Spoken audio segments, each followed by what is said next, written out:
প্রথম আসমান যাওয়ার পরে আমরা ভুল একটা তথ্য আমি এখনো পর্যন্ত অনেক মানুষের আহলে সুন্নাতুল জামাতের আকীদার অনেক কিয়াম মিলাদ পড়নেওয়ালা মানুষকে সওয়াল করছি, কিন্তু আজ পর্যন্ত পাইছি না। আমি আহলে সুন্নাতের কিতাব চাইলাম, কিন্তু এখনো পর্যন্ত কোনো সঠিক উত্তর পাই না। মিলাদের একটা কিয়াম একটা শের আছে যে জিবরাইল ডাকিয়া বলেন, বারে বার খুলে দাও আসমানের দুয়ার, এসেছেন নবীদের সরদার, করিতেন আল্লাহর দিদার। এটা আল্লাহ নবীর ইজ্জতের হত কইব, আল্লাহর হাবিবের ইজ্জত কমবো। আল্লাহর হাবিব দরওয়াজার সামনে দাঁড়ানি মানে এটা আল্লাহর হাবিবর এহানত। আসমানের দরওয়াজায় অপেক্ষা করে রহমতের বাদ পাওয়ার আশায় আসমানের দরওয়াজায় অপেক্ষা আছে যে রহমতুল্লিল আলামিন যেই দিন আইতা, তখন দ্বিতীয় আসমানের ফেরেশতা সকল মারহাবা মারহাবা জেনে দিয়া প্রথম আসমানের দরওয়াজার সামনে। এই দরওয়াজা গিয়া খুলানির কথা নাই, এই দরওয়াজা আগে থাকি আল্লাহ খুলাইয়া রেডি রাখছেন, তার হাবিব এই দরওয়াজা দিয়া প্রবেশ করতে হোক। সুবহানাল্লাহ। আরে ভাই, উম্মতের আমল যাইবা যে দরওয়াজা, এই দরওয়াজা তো ওপেন। কোন মানুষের যদি মারা যাওয়ার পরে কোন ছেলে মেয়ে কেউ নাই, আওলাদ নাই, বিয়া শাদী হইছে না, এরপরে আপনি চিন্তাগ্রস্ত হইবা না, আপনি ডিপ্রেশনও যাইবা না যে আপনার মরার পরে কান্দিবার কেউ নাই। আল্লাহর হাবিবে ফরমান কুরআন শরীফের আয়াত পড়িয়া, ফামা বাকাত আলাইহিস সামাউ ওয়াল আরদ, অর্থাৎ মানুষ মারা যাওয়ার পরে কান্দিবার মতো আর কেউ যদি না থাকে, তাহলে তার আসমানের দুইটা দরওয়াজায় কান্দিতে থাকে।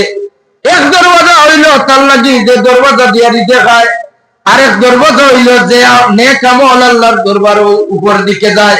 সেই দুইটা দরওয়াজায় মানুষের লাগি কান্দিতে থাকে। সুবহানাল্লাহ।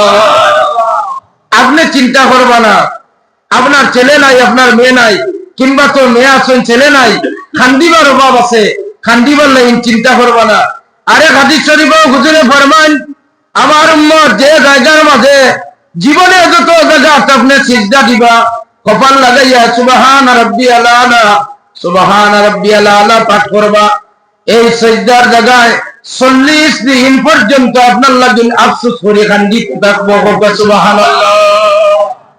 এই ক্ষেত্রে যদি আমরা একটা বার সজাগ হইতাম, তাহলে আমরা কান্দিবার অভাব হইল না। হয় যেদিকে যাই আমরা নামাজ পড়ি, যেদিকে যাই আমরা সিজদার জায়গায় যে মরার পরে কান্দিব, আমরা ব্যাপারে সাক্ষী দিব, আফসোস করব যে আল্লাহ আপনার গোলাম নাই, আমি সাক্ষী দিয়ে আর আমার উপরে তার মাথা লাগাইয়া আপনার কুদরতের কদম সিজদা দিয়ে আপনার তারিফ করব।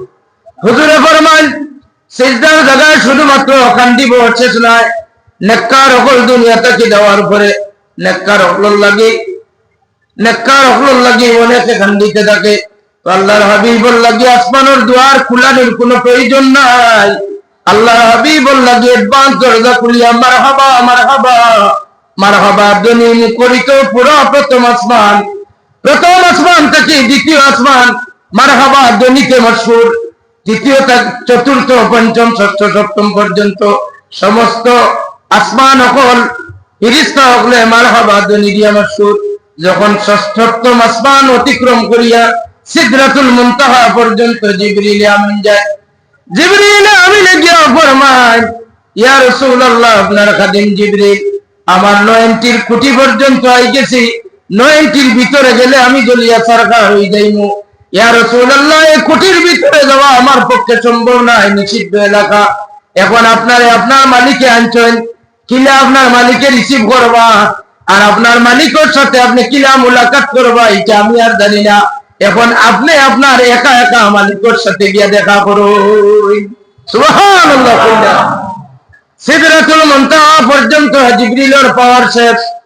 জিবরিল আমিনের পরেও যদি কোন পাওয়ারফুল সম্মানিত ব্যক্তি থাকেন, জিবরিল আমিন থাকেন মর্তবাওয়ালা বেশি কেউ যদি থাকেন, শেখ সাদির ভাষায় লা ইমকিনুস সালামু কামা কানা হাক্কুহু বাদাল খুদা বুজুর্গ তুই কিসসা মুখতাসার। খোদার পরে শ্রেষ্ঠ যদি সম্মানিত কেউ থাকেন, শেখ সাদির ভাষায় ইয়া রাসূলুল্লাহ, আপনিও সেই মহান সম্মানিত ব্যক্তি।